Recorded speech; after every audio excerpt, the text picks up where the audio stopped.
Allahu Akbar, Allahu Akbar, Allahu Akbar, Allahu Akbar, Allahu Akbar, Allahu Akbar, Allahu Akbar, Allahu Akbar kabira, walhamdulillahi katsira, wa subhanallahi bukratan wa asila. La ilaha illallah, Allahu Akbar, wa lillahil hamd. Alhamdulillahilladzi arsala rasulahu bil huda wa dinil haqq liyuzhirahu 'ala ad-dini kullih wa kafa billahi shahida. Asyhadu an la ilaha illallah wahdahu la syarika lah wa asyhadu anna Muhammadan abduhu wa rasuluh alladzi la nabiyya ba'dah. Allahumma salli ala Muhammad wa ala ali Muhammad, amma ba'd, fa ya ibadallah ittaqullaha haqqa tuqatih wa la tamutunna illa wa antum muslimun. Qala Allah ta'ala fil Qur'anil Karim, na'udzu billahi as-sami'il 'alim minasy syaithanir rajim. Bismillahirrahmanirrahim. Rabbi habli minas salihin. Fabasharnahu bi ghulamin halim. Falamma balagha mawsa'ya qala ya bunayya inni ara fil manam anni azbahuka fanzur ma za tara. Qala ya abati if'al ma tu'mar sataziduni insyaallah minas sabirin. Wa fil ayatil ukhra fihi ayatun bayyinatun maqama Ibrahim wa man dakhalahu kana amina walillahi 'alan nasi hajjul baiti man istata'a ilaihi sabila wa man kafara fa inna Allaha ghaniyyun 'anil 'alamin walhamdulillahi rabbil alamin wassadaqallahu fil kitabihil karim. Allahu akbar, Allahu Akbar, Allahu Akbar, walillahil hamd. Hadirin jamaah salat Idul Adha yang dimuliakan oleh Allah Subhanahu wa taala. Kembali kita bersyukur atas nikmat Allah. Tanggal 10 Zulhijjah 1444 Hijriah atau bertepatan dengan tanggal 29 Juni 2023 miladiah ini, mudah-mudahan kita semuanya diberkahi dan dirahmati oleh Allah Subhanahu wa ta'ala. Amin. Salawat dan salam tak lupa pula kita bermohon kepada Allah agar kiranya tetap tercurah dan terlimpah kepada Nabi Muhammad sallallahu alaihi wasallam, dan mudah-mudahan kita semuanya termasuk salah satu umatnya yang terbaik yang senantiasa menjaga, merawat dan mengamalkan sunnah beliau sampai di penghujung akhir hidup kita kelak nantinya. Amin. Hadirin jamaah salat Idul Adha yang berbahagia dimuliakan oleh Allah Subhanahu wa taala. Gema takbir telah berkumandang sejak tadi malam, menandakan bahwa kita sudah masuk pada hari Idul Kurban.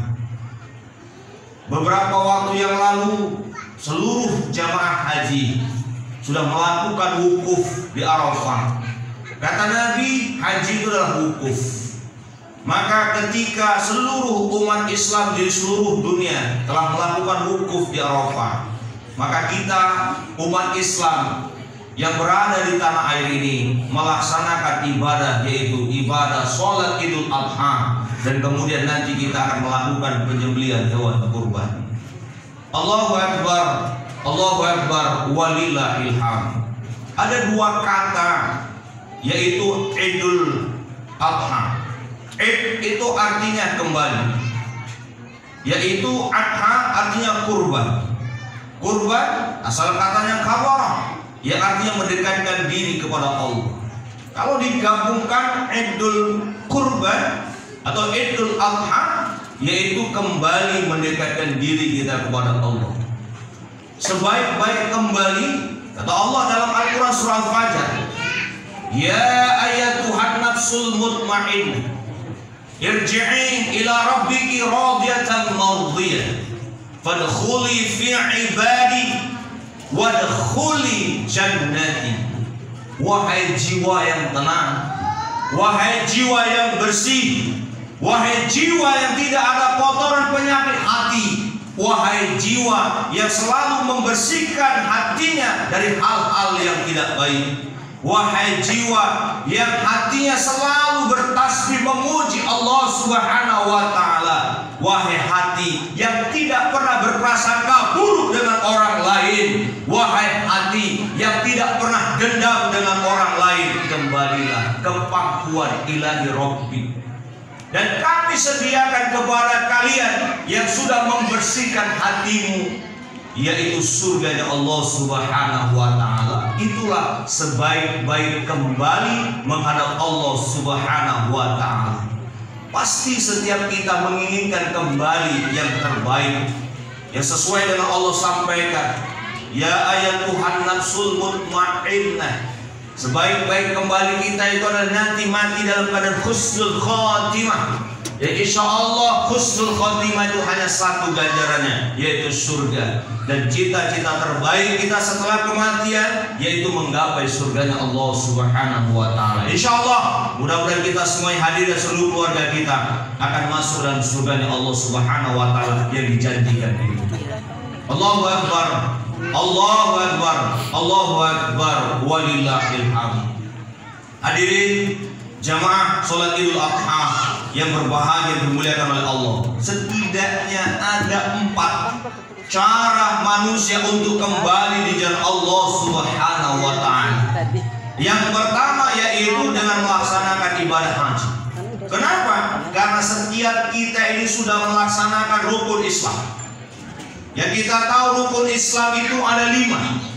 4 rukun sudah kita kerjakan, tinggal 1 rukun yaitu ibadah haji. Maka setiap orang-orang yang dipanggil oleh Allah Subhanahu wa ta'ala ke tanah suci, itu tandanya bahwa dia sudah mendekatkan dirinya kepada Allah. Ditinggalkan keluarga, ditinggalkannya harta bendanya di tanah air, ditinggalkanlah jabatannya, kedudukannya, sehingga orang yang berangkat haji akan menggunakan pakaian ihram. Sebaik-baik pakaian itulah pakaian ihram yang warnanya putih tanpa jahitan. Sebaik-baik pakaian nanti setelah kita hidup di dunia semua akan kita tinggalkan. Inilah perumpamaan begitu kita nanti wafat, begitu kita mati, harta kita, rumah kita yang kita usahakan di dunia ini, mobil mewah kita, anak, istri, suami, pekerjaan, semuanya. Maka ini gambaran ketika orang pergi haji menggunakan pakaian ihram. Begitu juga ketika kita ingin kembali kepada Allah Subhanahu wa ta'ala, maka kita akan menggunakan pakaian yang sama, hilang semua yang ada di dunia ini.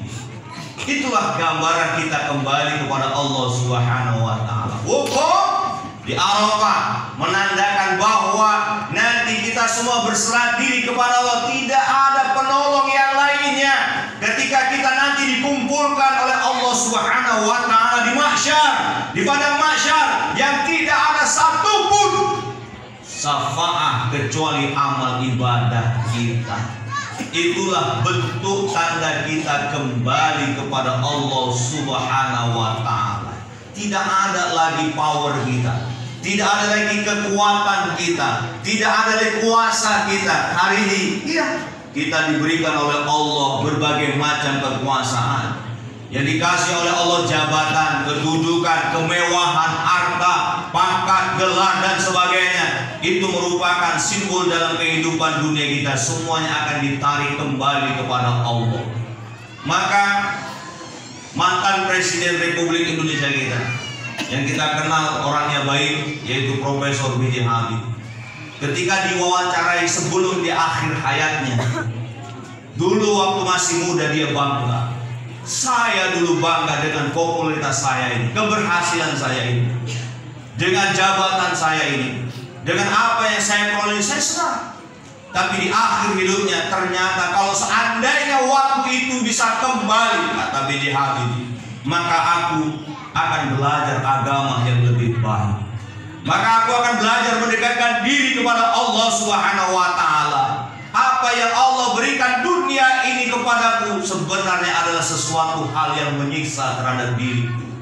Maka di akhir hidup manusia itu butuh Allah. Di akhir hidup kita, walaupun hebat kita, seorang pengusaha kita, dosen kita, politisi kita, dokter kita, siapapun kita, hebat Anda itu hanya di dunia ini. Sehebat-hebat manusia itu di akhir hidupnya butuh Allah. Maka jangan tinggalkan masjid kita, jangan tinggalkan tempat-tempat ngaji kita. Hidupkan. Setiap bulan kita selalu menghidupkan pengajian di masjid ini. Ibu-ibu perwiritan, ibu-ibu pengajian di sini selalu menghidupkan pengajian. Jangan tinggalkan. Suatu saat menyesal kita, karena kita butuh Allah. Tak kalah kapan ketika Anda sakit, Anda itu butuh Allah. Gak ada harta kita itu tak bisa menyembuhkan penyakit kita. Hebat kita sebagai seorang dokter, kaya kita sebagai seorang pengusaha, tapi justru sebenarnya kita rindu dengan Allah. Maka dari itu hadirin jamaah sholat Idul Adha yang berbahagia dimuliakan oleh Allah, sebaik-baik kembali itulah kembali dengan hal yang bersih. Tinggalkan dunia ini, dekatlah dengan Allah. Allahu Akbar, Allahu Akbar, Allahu Akbar, walillahil hamd. Hadirin jamaah salat Idul Adha yang berbahagia dimuliakan oleh Allah Subhanahu wa taala. Yang kedua, cara kembali kita ingin dekat dengan Allah. Allah perintahkan di bulan Zulhijjah yaitu berkurban. Ini cara kita untuk mendekatkan diri kepada Allah Subhanahu wa taala. Kita cinta dengan dunia ini, kita cinta dengan keluarga, kita cinta dengan anak, kita cinta dengan suami, kita cinta dengan semuanya. Tapi begitu Allah memanggil kita, dulukanlah Allah daripada dunia ini. Sama seperti Nabi Ibrahim.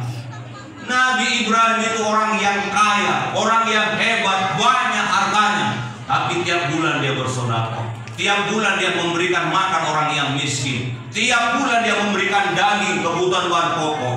Sehingga ada orang yang berkata kepada Ibrahim,